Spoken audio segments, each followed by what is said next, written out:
Okay, all right.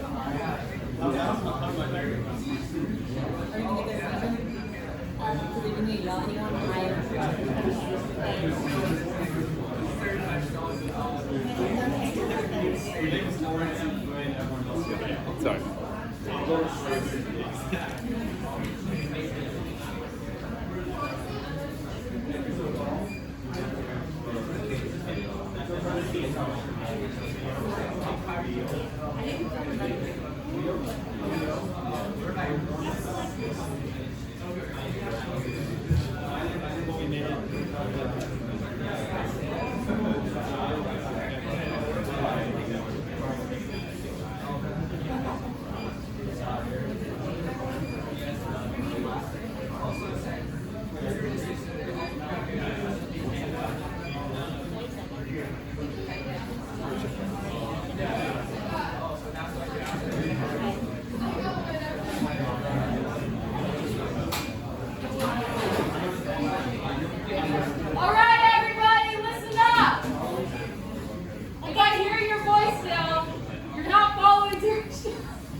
Let's get started.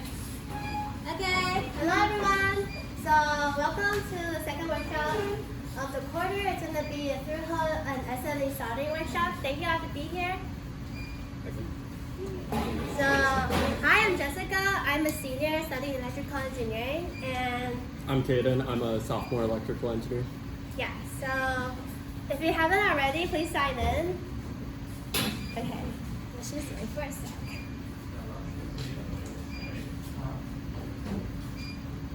This is basically just attendance information, helps us keep track of the workshop.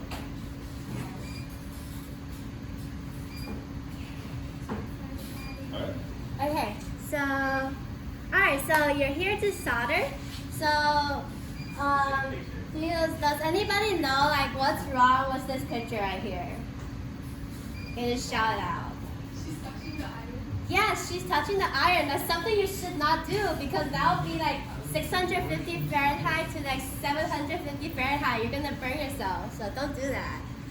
So let's get to the essence of soldering. So what is soldering? It is really like the beginner's skill of becoming an electrical engineer if you want to build like cooler projects like micromounts or like rack or your own personal projects. So basically soldering is like you're gluing the components onto the PCB board, but the glue is the solder because it's more of a conductive material. And so the physical process of soldering is basically you take your soldering iron and you melt the solder, which is your glue, and then you place your components on your board, and then you put the solder like on it and wait for it to like stick it up. So yeah, this will help you. This is a great skill to have, and glad you're all here. So let's get down to the soldering stations and tools, as you can see like all in front of you guys. So first so we don't have the clamps right now, but I usually just like take my soldering board on the table, so that's also good. And we have fans, and so yeah, those are there, as you can see, or the blue ones. And we have the solder. If you don't have the solder yet on your table, you can come and grab some, or like share with someone else's. And then you have your soldering station. So the most important part is the soldering iron here, and also like your lights, like your turning off and on switch, which is here, and also like the place where you can control the temperature. So yeah, these are the stations and tools that you'll need to know. So before we get into like more of the details into the step-by-step process of soldering, let's go through the safeties first. So I hope you all done your safety training. If not, just don't let us know. And just remember to, like, before you solder like PCB boards, remember to unplug all the battery or unplug all the VCC before soldering, like in the future. And avoid touching the metal parts of the soldering iron, like what you said right there, don't do that. And also you want to maintain a clean workspace because the solder is really hot and it might melt something that you don't want it to melt. So definitely make sure of that. And you should definitely open the fan when you're doing your solder because there are some chemicals that you don't want to inhale. They're really toxic. And okay, so also you should be wearing like eye protection. There are like safety glasses in the back over there if you feel like you need to like wear them. But yeah, so you should wear them usually, but if you don't want to, it's okay as well.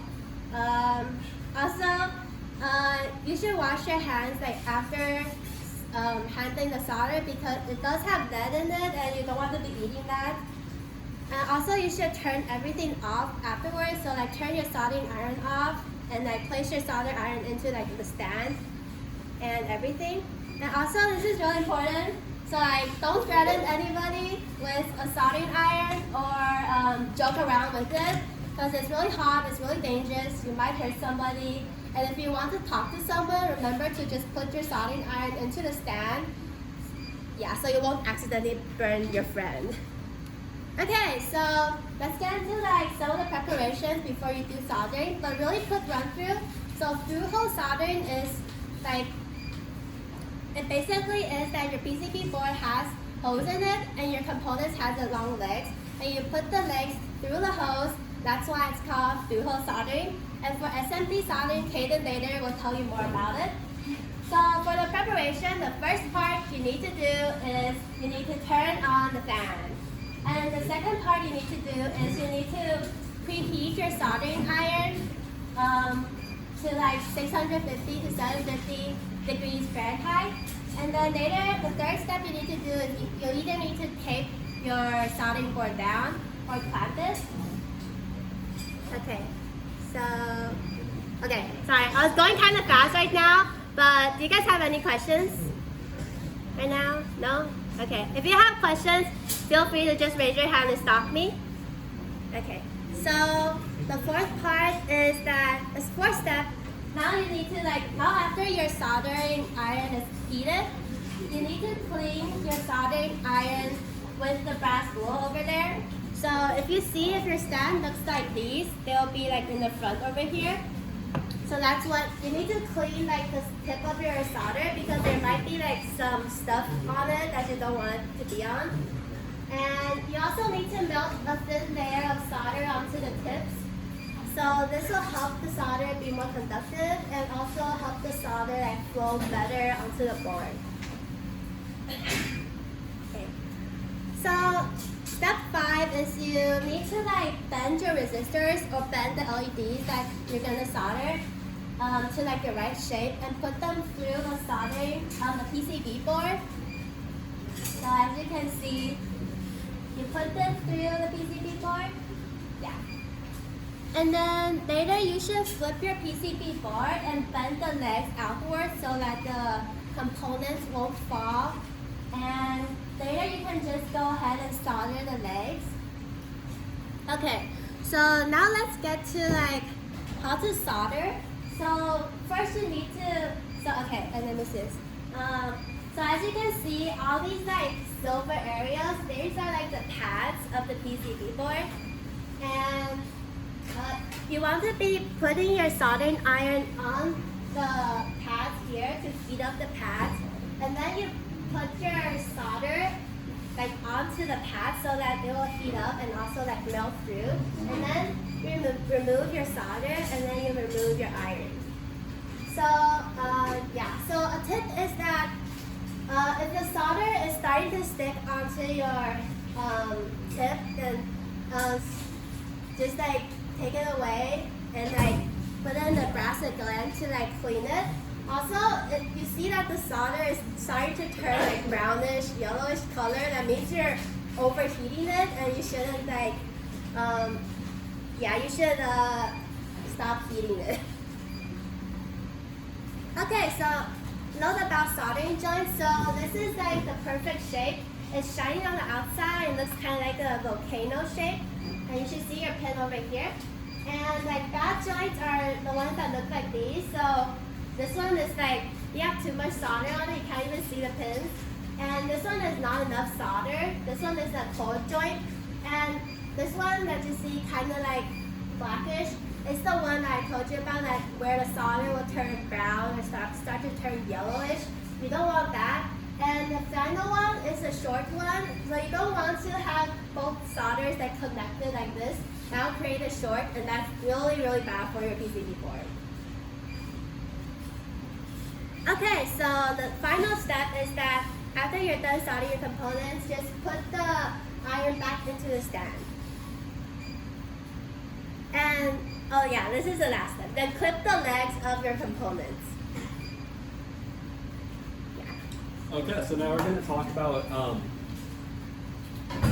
you want to clear the board over.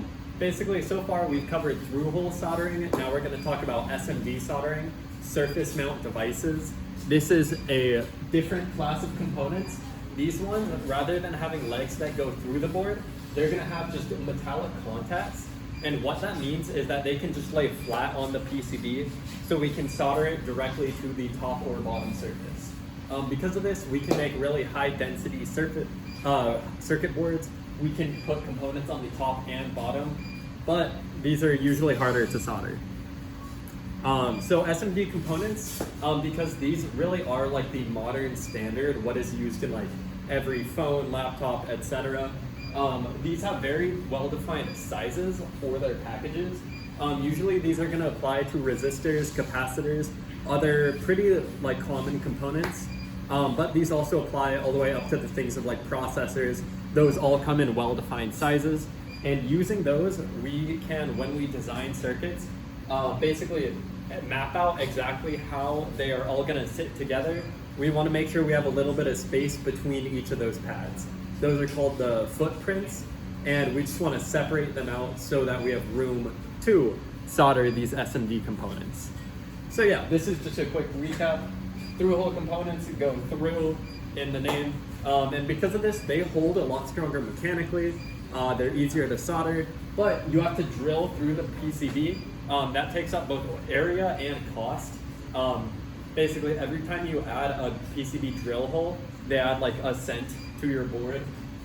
Meanwhile, this is what surface mount components look like, just tiny little rectangles. And yeah, this really is what's used nowadays.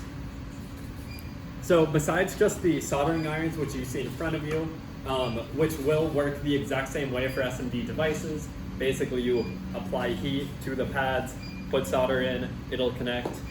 We have two other methods. We have a heat gun. This is going to be covered more later, but it indirectly blows hot air at the soldering, or at the board, which can basically melt solder paste, because besides the solder wire that you guys see in front of you, it comes in like a paste form that you apply with a toothpick.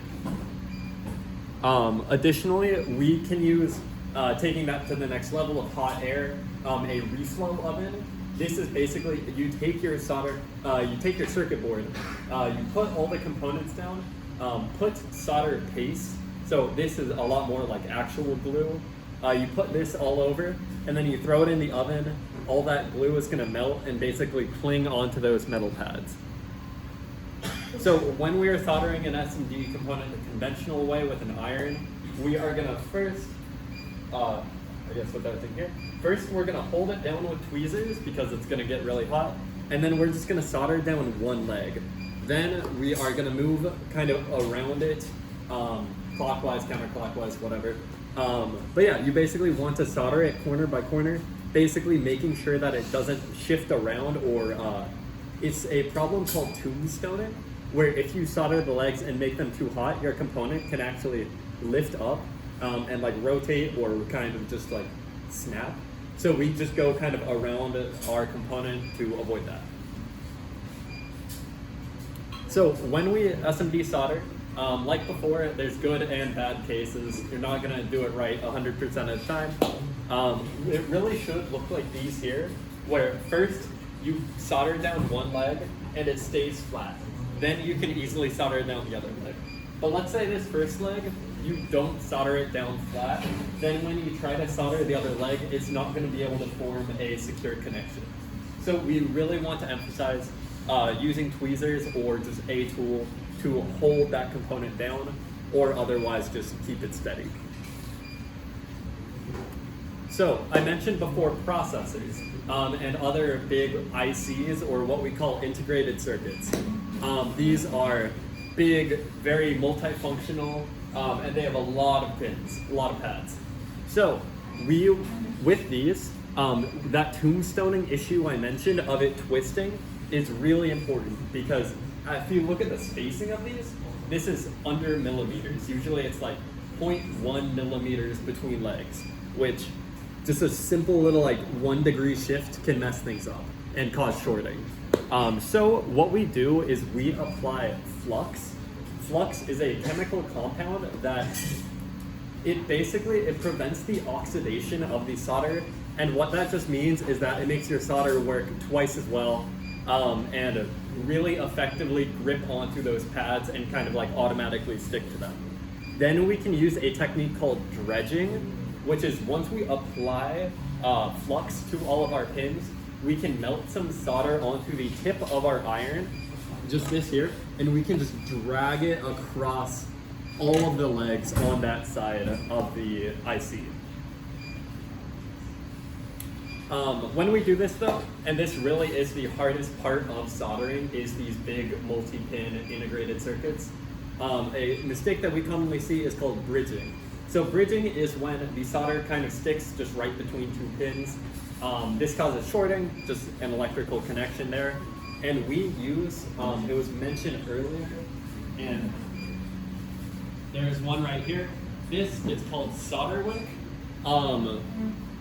So yeah, basically it's copper stranding that we can use to just absorb that little bit of solder between those pins. And to prevent this in the first place though is why we use that aforementioned flux. Okay, so to go a little more in depth on that hot air gun, it's basically like a really strong, very controllable hair dryer. It fires like an air jet that's a very hot temperature. Even though it seems a lot less dangerous than a soldering iron, it's still like 400, 300 degrees. So please be very careful with it. Again, do not point it at anyone. And the reason why we use this is because if we go back to this picture, if we're trying to remove that component, it's really hard because let's say we're trying to remove the solder on one side. Those other three sides are all gonna keep the component locked down. So how do we remove the entire component? We use a hot air gun. So what this is gonna do is it's gonna heat up all of those pins around the big chip at once so that we can lift the entire thing up. So we can also use the heat gun or oven to solder. And this here, you can see in this middle picture. So right here, this is solder paste. Usually you'll apply it with either like a toothpick or sometimes a stencil and a brush. Basically, you're going to apply a little bit of solder paste to each pin. You're gonna place your component down, and then you're just gonna apply hot air. And it's very interesting to see it. Your component is almost going to naturally bounce around and shift a little as the solder melts to essentially stick exactly in place centered along those pins. So this does make it very easy. If you want to finish up.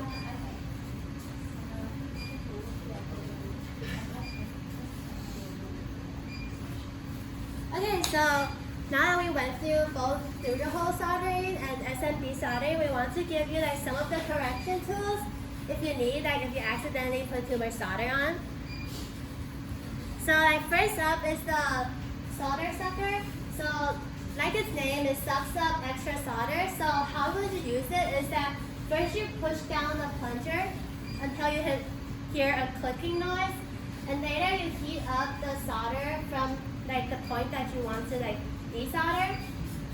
And then once you heat that up, you place the tip of the solder sucker to near where the pin is, and then you just like push this release button and it should suck up the solder right away. So yeah, that's for the solder sucker. And for today, we will be using the solder wick if you ever need to use it. So the wick basically will soak up unwanted solder by higher thermal conductivity. So how to use this is that you first see that there's some like ones already used here. You don't want to use the one that's already used. You want to cut like a newer piece, a small piece, and then cut off a piece, and then you use a tweezer to like hold the wick next to your joint, and you kind of make a sandwich with the wick in between. So you put your soldering iron here, you put the wick here, and put the solder, like the joint that you want to take off over here. And you kind of move around the soldering iron to heat up the copper. And then afterwards, you should see like the solder will flow off of the pin and onto the solder wick. And after that, you can just remove your wick. So yeah, let's get to the project. That's what everybody's here for. So you're gonna build your very own light up IEEE sign, and it's gonna be clock activated or voice activated, like this picture here. So right now, some of you might have already had like the LEDs I gave you. It's for like the eye over here. So yeah. Later, once you finish the through-hole part, you can come up and get the SMD parts. So, oh yeah, this is like the build materials if you're interested. And so, okay, so this is really important. So for the board and for the through-hole LEDs and SMD LEDs, it's really important that you get the polarity correctly, or else the LED will burn. So you see like there's a, if you look, whoever has LEDs, if you look at your LED, there will be one side that's flat. That will be the negative side, and the other side will be the positive side. So if you look at your board, there's one side that's flat, the other side is round. Just follow the lining and place your component the right way. Yeah. And also for the SMD ones, you'll see on your board there are like tiny triangles, and you want to match your triangles directly on top of it for the SMD components. Yeah. And you should be careful on those. And the last couple of advice is that if you're right-handed, you should solder from the I down to like the other E's. But if you're left-handed, you should start from like the E over here and solder to the left, so that you're right. So because why would I say this? It's because you don't want the solder to accidentally melt your other components when you're soldering here. So yeah. And okay, so first we want you to practice through-hole soldering and SMD soldering with using the IEEE sign on the top. And once you master those, you can start soldering the through-hole components on the bottom. And if you master those, then you can go to the very challenging part, which is in the back. There's this 5x5 timer SMD one, you can solder that one, and also the resistors on the back. So that's about it for our presentation. So yeah, so I guess. One last note, you guys get to keep these, so there's incentive to try. It's cool. Yes, you guys get to keep them. Okay. So.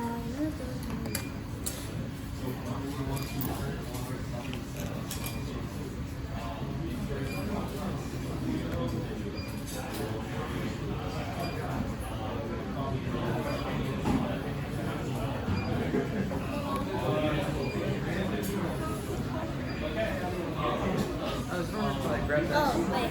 Can you join them like that?